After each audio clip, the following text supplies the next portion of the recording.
She looked at me like she already knew everything I'd never said out loud. You know the kind of look? Not flirty, not playful, but deep, still, unshakably sure. Like someone just stepped inside your mind without asking and made a home out of everything you thought you'd hidden. She was only 18. I was 45.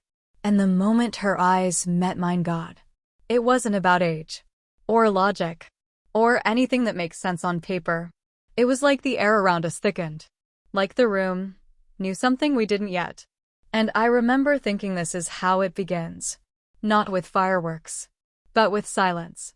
The kind that grabs you by the throat softly. It had been years since I'd felt that seen. Not noticed. Seen. Like every version of meth woman I'd grown into, the girl I used to be. Even the parts one tried to bury, she looked at all of it, and didn't flinch. Crazy thing is, I wasn't looking for anything. I'd been through my fair share of heartbreak, disappointments, long quiet dinners across from someone I used to love, but barely recognized anymore. You get to a certain point in life, you don't expect firsts anymore. You expect routines. You expect control. But she unraveled that quiet little world I'd built for myself. And she didn't even try. It started on a rainy Thursday. I remember because my coat was still damp when I walked into the gallery. The lighting was low, soft gold, like honey dripping down the walls. There was jazz playing somewhere faintly, like it didn't want to be heard, but still wanted to be felt. And then there she was. She didn't stand out in a loud way. She wasn't doing anything dramatic.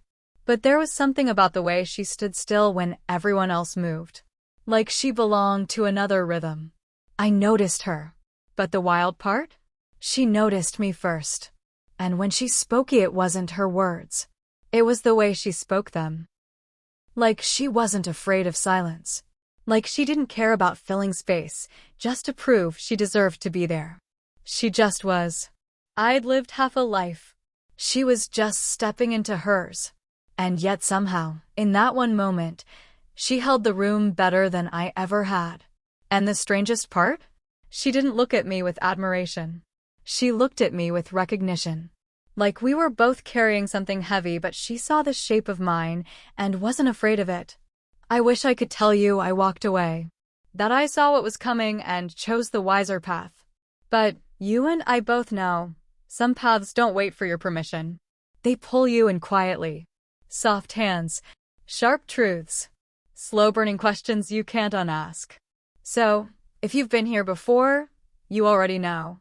Things don't unfold quickly here. But when they do, every second lingers. Every look, every breath, every moment you thought would be simple becomes something you'll never forget.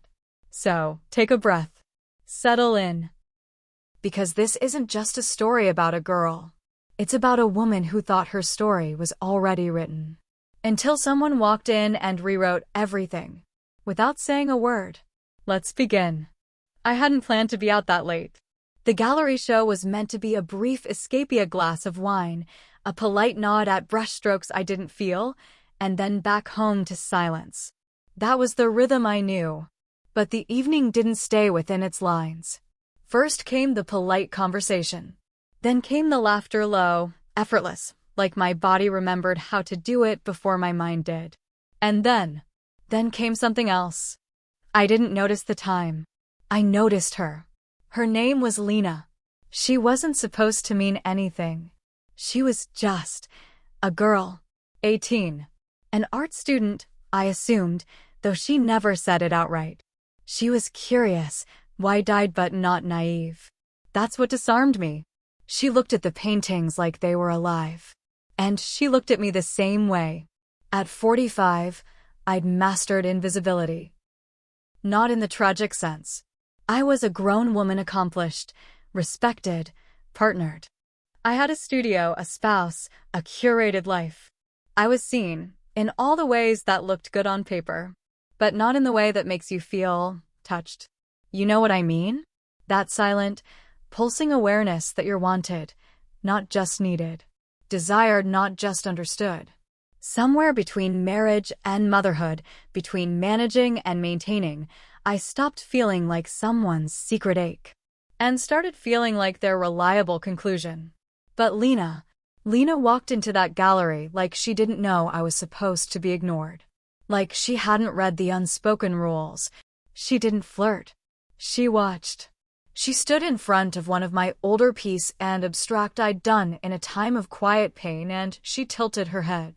Not questioning, not analyzing, just feeling. And then she turned.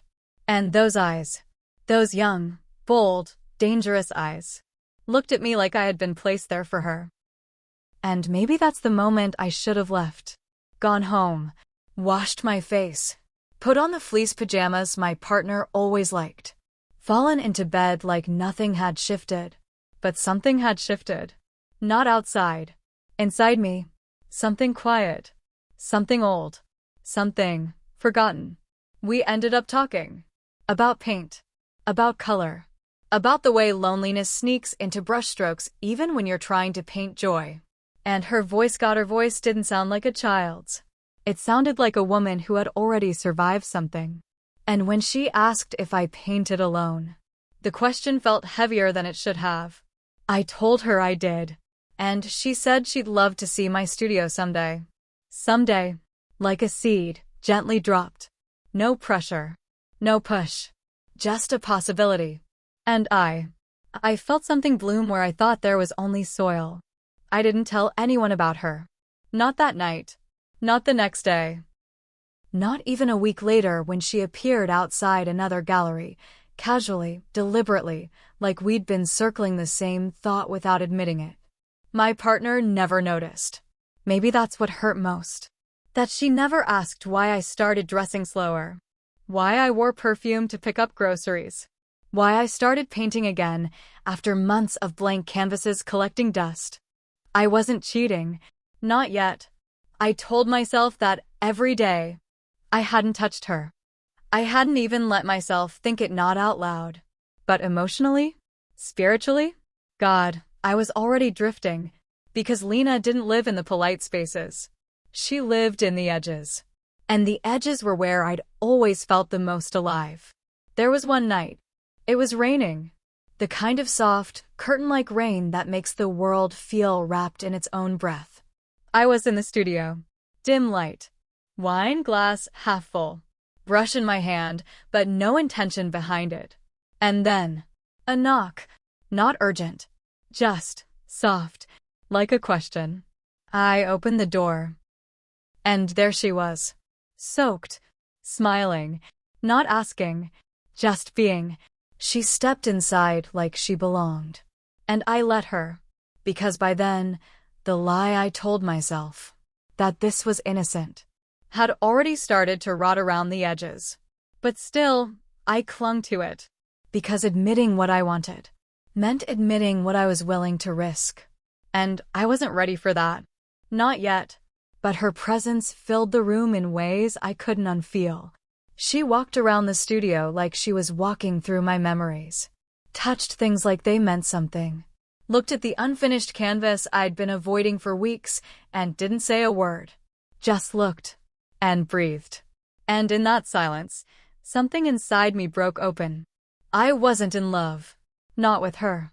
Not yet. But I was aching. And the ache was real. She was 18. I was 45. And between us lived 1,000 things no one would understand. But the space between understanding and wanting? That's where everything dangerous lives. And God help me. I had already moved in. I told myself I wouldn't let her stay long. But hours passed like minutes. She asked questions I hadn't been asked in years. Not about facts, but about feeling. And I answered. More than I should have. More than I'd told my partner in months. It was emotional treason. No touch. No kiss. But it was treason just the same. Because she made me feel awake. And wanting to be awake again. After years of sleepwalking. Feels like a betrayal to the person who tucked you in. So no, I wasn't innocent. And she wasn't naive. She saw the crack in me. And instead of walking away, she sat down beside it. Quiet. Present. like someone who had nowhere else she'd rather be. And neither did I. Not that night. Not ever again, really. Because once you taste the kind of attention that sees through you, that chooses you without asking you to perform for it, you can't go back. Not to comfort. Not to routine. Not to a life that fits, but never touches. And that's when I knew. She wasn't supposed to mean anything. But she already meant everything. And it hadn't even really begun yet. People were filtering out. The sound of shoes on concrete, murmurs of fading conversation, doors opening to the night. All of it fell away when she looked at me again. She was just standing there. Still. Simple. No agenda in her posture, no performance in her face. Just presence. Then her voice. "You're an artist, right? Can I see where you work?" That's all she said. No inflection. No seduction. Just curiosity. Like someone asking to see your garden, not knowing they were stepping into a minefield. It wasn't the question. It was the way she stood after asking it. Like she already knew I would say yes. I almost said no. Not because I didn't want her to see, but because I did. Too much. There was a heat rising in me I hadn't felt in a decade. Not arousal. Not yet. Just awareness. Like standing too close to something that might burn if you stayed long enough. Her youth. God, it wasn't the problem. It was the mirror. She was all the things I had taught myself not to want to be any more unguarded, unapologetic, untouched by bitterness. And something about that both hurt and called to me. It stirred this strange, impossible ache in my chest. Protectiveness. Longing.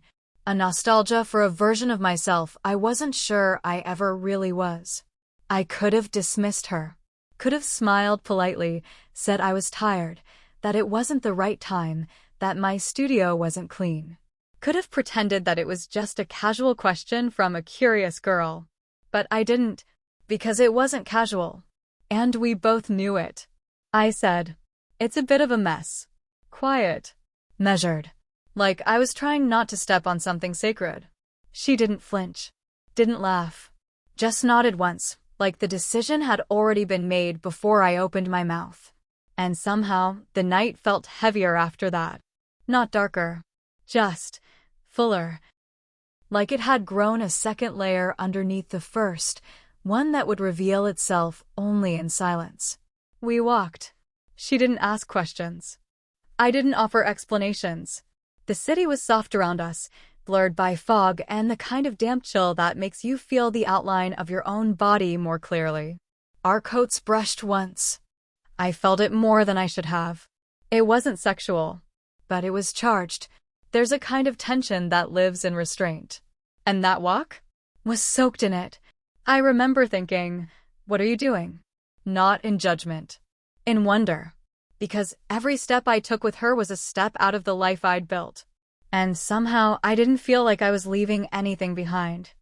I felt like I was remembering something I'd forgotten to carry. The studio was dark when we arrived. I unlocked the door with fingers that felt slightly numb. Not from the cold. From something deeper. That strange, hovering awareness of the moment before something begins. Inside, the air was thick with paint fumes and the soft dust of disuse. Canvases leaned like sleeping bodies against the walls. Brushes rested in cloudy jars of turpentine. The lights buzzed low when I turned them on, like they hadn't been spoken to in weeks. I told her to excuse the mess. She didn't respond. She walked in slowly, eyes scanning everything. Not like she was evaluating. Like she was listening. That's what struck me. She listened with her whole body. To silence. To space. To the parts of me that lived in pigment and texture. I stood there watching her watch me without ever looking directly at me. And something in that made me feel naked. Not in the erotic sense. In the spiritual sense. Like she could see the woman I became when no one else was watching. She stopped in front of one of my older works. The one I never showed anyone. It was too raw. Too honest. Done during a time when I'd wake up at 2 a.m. just to paint because sleep had become a stranger. All red. Heavy lines. Unfinished corners. She didn't say anything, just stood there, breathing. And that's when I realized she wasn't looking at my work. She was reading it, like it was scripture, like it told her something about me I hadn't said aloud. I turned away, not out of modesty, out of exposure, because for a split second, I felt seen in a way that frightened me. I poured us both tea. I don't know why I chose tea. It felt safer, more maternal than wine, more reasonable, like I was still pretending I had control. I handed her the cup. Our fingers touched, just briefly, but it was enough. The contact was incidental, but it wasn't empty. And in that moment, I knew. She felt it too. Not lust, not hunger, not even desire in the traditional sense. It was something else. Recognition. That unnameable hum beneath the skin when two people know they've stepped into something that will echo for years. We didn't speak. The quiet between us wasn't awkward. It was sacred. I sat on the floor. She followed. And for the next few minutes, maybe more, maybe less, we just existed. In stillness. In presence. And for the first time in years, I didn't feel the need to perform my adulthood. I was simply there, with her. And that terrified me, because I knew where this could go. Not tonight. Maybe not even next week. But soon, somewhere between the silence, the tea, and the glances we weren't exchanging, a door had opened, and neither of us had closed it. She sipped her drink, and when she finally looked at me, really looked, I saw it. Not the seduction, not the chase, but the knowing. She knew. And so did I. This wasn't the start of a mistake. It was the start of something we wouldn't be able to explain. Not to anyone. Especially not to ourselves. And that was the most dangerous kind of beginning there is. Keys in my hand. That metallic jangled too loud in the stillness between us. My breath wasn't steady. Not trembling, but measured. Like I was trying to inhale without letting anything escape. The door opened slower than usual.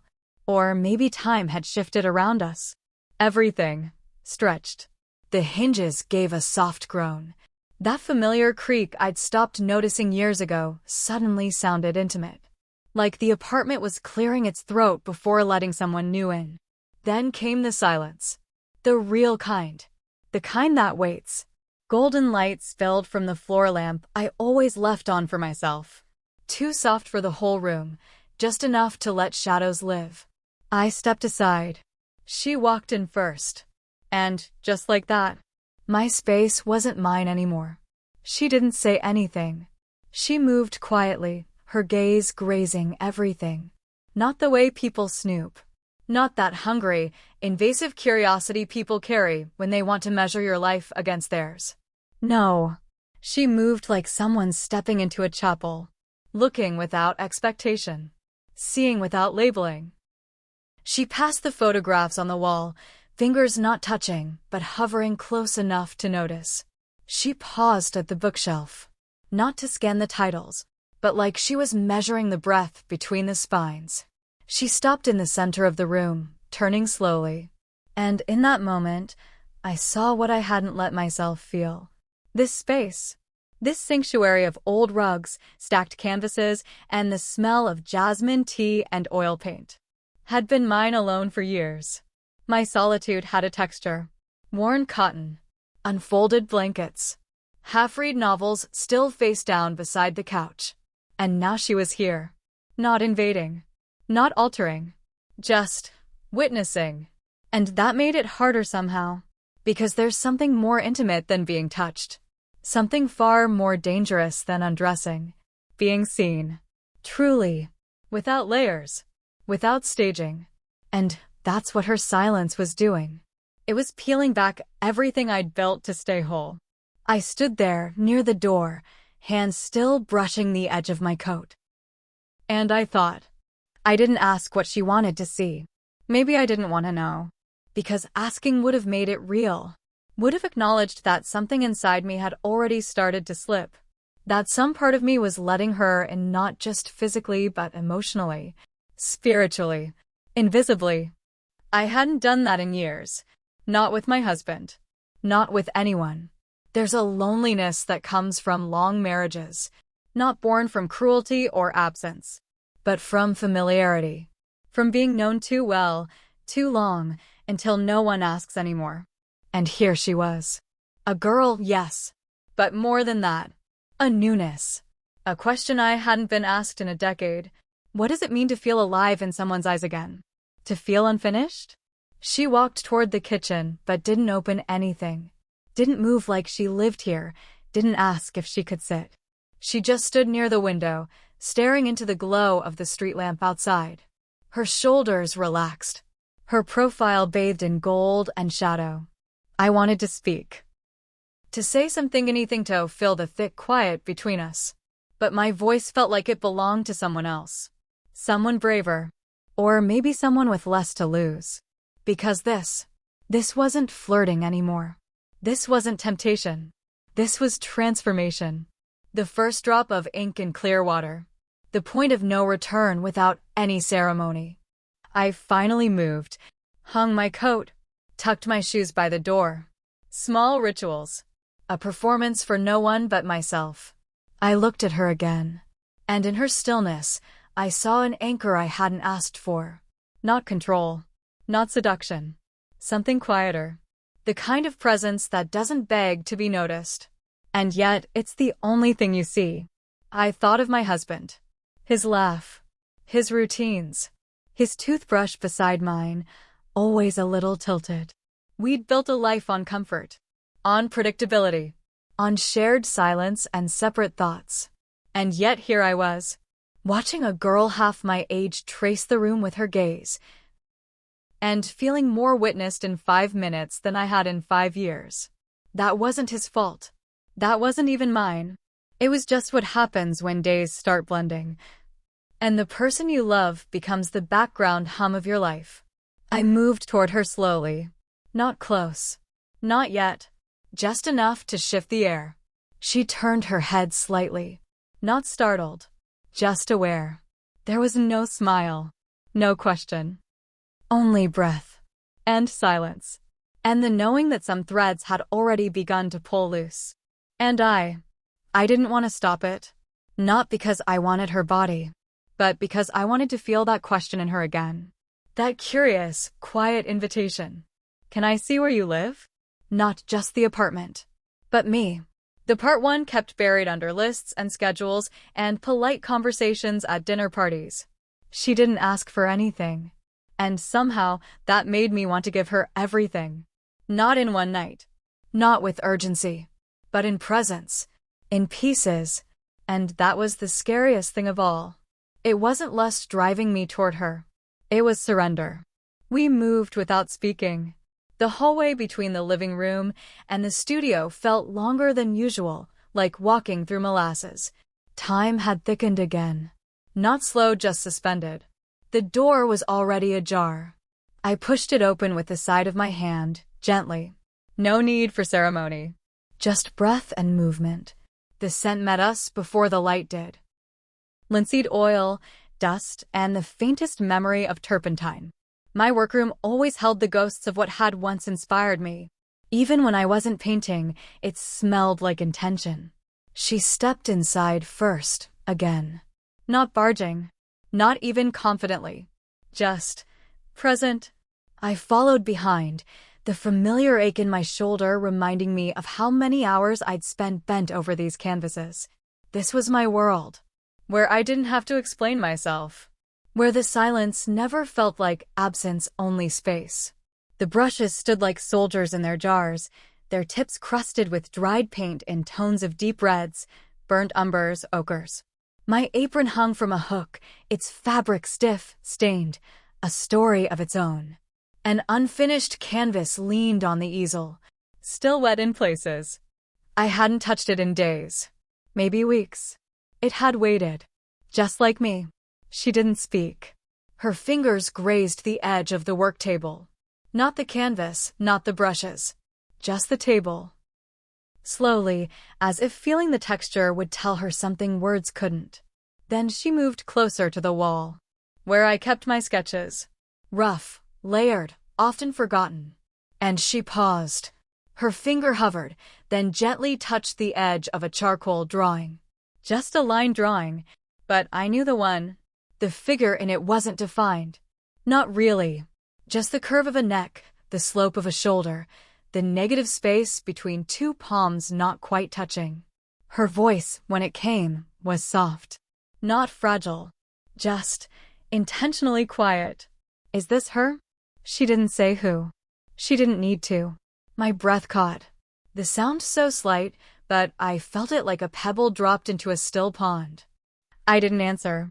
Not with words. Because what could I say? She didn't know what she was asking. Or maybe she did. Maybe that's what scared me. Because in that moment, her fingers still resting lightly at the corner of the paper, I felt it again. That pull. That impossible tension that isn't about touch or even eye contact. It's about the questions no one dares ask. The ones that simmer just beneath polite silence. Was she flirting? Was she admiring? Was she just too young to understand the perimeter of a woman who's been quietly unraveling? I didn't know. And still nothing was happening. There were no declarations. No closeness. No accidental brushing of hands. Just gravity. Shifting. Something fundamental between us tilting slightly to the left. She didn't look at me. Just kept staring at the sketch. I watched her. Not in the way I used to look at people. Not the practiced, polite way women learn to observe without intruding. This was different. I watched her like she was already part of the story I hadn't dared to tell myself. Not a character I had created. Not a subject of desire. But a presence. One I hadn't prepared for. There had always been others. People in my life, colleagues, friends, the occasional dinner party flirtation who brushed too close to that boundary. But it never got this far. Not because I was too moral, but because no one made me forget myself like this. And now, with her hand hovering near that sketch, the air warm and quiet, the weight of her question hanging between us, I realized I wasn't afraid of what she was doing. I was afraid of what I was doing. I was opening, softening, curving toward her without moving a muscle. Her body didn't threaten me. Her youth didn't shame me. But her stillness, her patience, her not needing to fill the room with noise or charm, that disarmed me in a way no touch ever could. The sketch wasn't my husband, wasn't even her. It was me. The part one had never let anyone see. The part one thought I buried years ago under motherhood, wifehood, adulthood. Beneath routines and tasks and grocery lists and anniversaries with polite, predictable gifts. And she pointed to it, named it. Not knowing, or maybe knowing too much. I still hadn't answered. The silence between us wasn't awkward. It was purposeful. It said more than words could. She finally turned her head, not to meet my eyes, but to see if I was still watching. I was. And I knew, in that moment, she felt it too. Not the same way, but parallel. A mutual noticing. And maybe that was more dangerous than desire. Because this wasn't about sex. Not really. This was about something much harder to define. Recognition. The kind that makes you want to close your eyes and let it wash over you, while also wanting to run. And still, we stood there. Two people in a room full of old paint and unsaid truths. And all I could think was, nothing has happened. And yet, everything had begun. She didn't speak right away. Her gaze lingered on the sketch for a beat longer, then drifted slowly to my hands. I hadn't realized I'd smeared a bit of paint on my fingers again, faint, a remnant of an earlier attempt to fill a blank space I couldn't quite bring myself to finish. I usually wiped it off on my apron, out of habit. But before I could move, she reached for me. No hesitation. No asking. Just quiet intention. Her fingers were cool. The pad of her thumb brushed lightly across the top of mine, catching the edge of the smear. She didn't scrub or press, she wiped. Gently. A small act. So small. And yet, I felt every nerve in my hand light up. Not because of the touch, but because of what it wasn't. It wasn't flirtation. It wasn't showmanship. It wasn't meant to disrupt or spark or seduce. It was care. Quiet, personal, observant care. She was looking down as she did it, and when her thumb paused on the ridge of my knuckle, she said it. Softly, almost like an apology. "You can still ask me to leave." She didn't look at me when she said it. She stayed focused on my hand, like she knew the words might startle me more if they were accompanied by eye contact. And maybe they would've. I didn't answer. Not directly. But I stepped back. Just half a step. Enough to shift the air between us. Enough to remind myself where I was, who I was, what I wasn't supposed to feel. She let her hand fall. Didn't chase. Didn't close the space I'd created. She just stood there. Like she'd offered something and was willing to accept any answer. Even silence.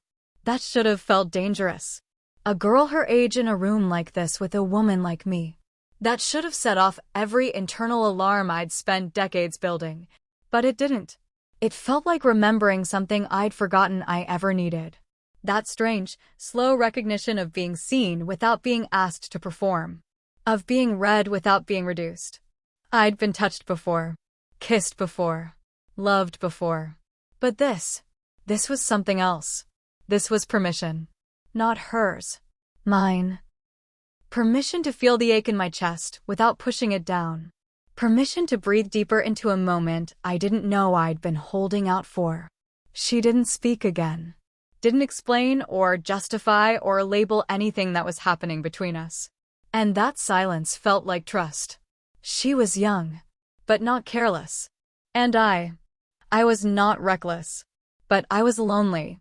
The kind of loneliness that lives in the quiet folds of a well-kept life. The kind that blooms in the space between toothbrushes in the same cup, anniversary dinners, and untouched sheets on the guest bed. It wasn't about sex. Not even about her. It was about how she looked at me. How she didn't try to own the moment only to share it. And I stood there, a grown woman in her own studio, stepping back not because I was afraid, but because I was trembling at the edge of something I could no longer explain away. I still hadn't said anything. Words felt too small, too disruptive. So I nodded. Just once. Barely. A nod not of consent or commitment, but of acceptance. That this was real. That we were both here. That the pause between us had meaning. She didn't smile. Didn't interpret. Didn't move forward again. She just stood there with her hands at her sides and her eyes soft. And for the first time in a long time, I didn't feel older. I didn't feel guilty. I didn't feel married or labeled or trapped. I felt present. Not in the narrative of infidelity or transgression or desire, but in the quiet invitation of two people holding a single breath, waiting to see who would exhale first. She didn't ask to use anything.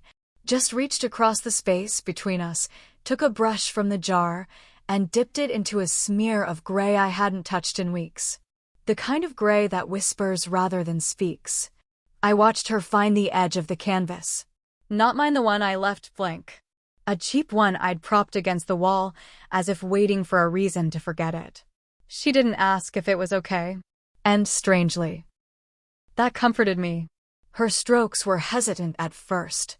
Gentle, almost invisible. But then they found rhythm. Not precision presence. She painted like someone used to silence. Like someone who'd learned to speak without words. Every flick of her wrist, every blend of shadow, was a language I didn't know I needed to hear. And I watched her. Not the canvas. Not the shape of what she made. Her. The slope of her shoulder as it tensed, then relaxed. The way her lower lip tucked under her teeth in thought. How she leaned forward, not dramatically, just naturally toward what she was creating. There was something beautiful in the way she cared about it without trying to be good at it. She wasn't trying to impress me. She was just being. Existing inside the moment. Letting it be enough. I forgot to breathe for a while. And when she finished, if it could even be called finished, she didn't explain what she'd made. Didn't look for approval. She set the brush down. Carefully, like it had weight now. And then, She looked at me. Not boldly. Not shyly. Just directly. As if she had already seen me 1,000 times before, and this was the first time I was seeing her back. Then came the smallest of gestures. One that unraveled me more than any kiss could have. She reached up, slow, fingers soft, and tucked a strand of my hair behind my ear. I didn't even know it had fallen. But she saw it. Of course she did. She did it with the same quiet intention she'd painted with. Not possessive. Not flirtatious. Just kind. That strand of hair, that moment of care. It broke something loose in me. There was a pause then. A long one. A silence so full it felt like a sound. The kind of stillness that feels holy, like the air itself had decided to stop and bear witness. And she leaned in. Not quickly. Not hungrily. Just enough to close the space between question and answer. Between ache and comfort. It didn't feel like she was taking something. It felt like she was giving something. Something I didn't even know I'd lost. Not youth. Not desire. But recognition. She stopped just before our lips could meet. Close enough to feel the warmth. The pulse. I could hear her breath. Not heavy. Just there. Just with me. And I didn't move. I didn't reach for her. Didn't chase what might have come next. Because the ache wasn't in what we hadn't done. It was in what we almost did. That pause held more truth than anything spoken. It asked, "What are you willing to feel?" It answered, "This." Whatever this was. No declarations. No decisions. Just one breath away from something irreversible. And the quiet courage not to rush it. I let the moment hover. Not because I was afraid, but because I wanted to remember this feeling exactly as it was. Unruined. Untouched. Intact. The edge of the beginning. Where longing lives without shame. And as her eyes met mine, still so close, I knew this was no longer about age, or marriage, or propriety. This was about truth. Mine. Hers. Ours. If only for a heartbeat. If only for tonight. Time did not stop. It just stepped aside. There was no grand decision, no rush of breath, no trembling confession.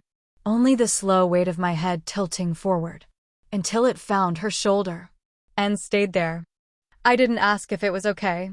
And she didn't flinch, didn't straighten, didn't tense. She just allowed it. That quiet kind of permission that doesn't require words. That says, you can rest here, even if just for a while. Her shirt was soft. Cotton, maybe. A little worn. There was a scent to her like eucalyptus and something sweeter underneath. Like the memory of a morning I never had with her, but somehow missed. She was so still. Not in a way that felt frozen. In a way that felt rooted. And that stillness started to pull something out of me. Something that had been buried under years of good behavior. Under clean kitchens and polite smiles and pretending I didn't mind being touched in ways that didn't make me feel seen. There was no lust in it. Only aching tenderness. The kind that makes you realize you've been starving for gentleness. But we're too proud or too ashamed to admit it. We didn't speak. We just breathed together. And in that shared rhythm, something fragile began to unfold. I didn't know whose warmth I was leaning into. Hers? Mine? Some version of myself I'd buried so deeply beneath compromises and calendars and the comfort of routine, but it was real. I closed my eyes, not to escape, but to feel more. And in that quiet, she whispered. So quietly I might have imagined it. But I didn't. I like how you see me. Not said to seduce. Not even to be heard, really. Just offered. And maybe she didn't mean it like that. Or maybe she did. But it wasn't about age. It wasn't about roles or power or right and wrong. It was about being chosen. Not out of longing. Not out of rebellion. But out of recognition. Because sometimes someone walks into your life and shows you a part of yourself you thought you'd shut the door on. And they don't demand to come in. They just stand there, quietly, like they've been there before. And you realize the door was never locked. I felt the shape of her shoulder under my cheek. felt how it rose and fell gently with each breath. She didn't try to hold me. She just let me be. And in that surrender, something softened. Not in my body, in my soul. There was no guilt yet. No lines crossed. No future imagined. Only this moment. This still, warm, impossible moment. Where time made room for truth.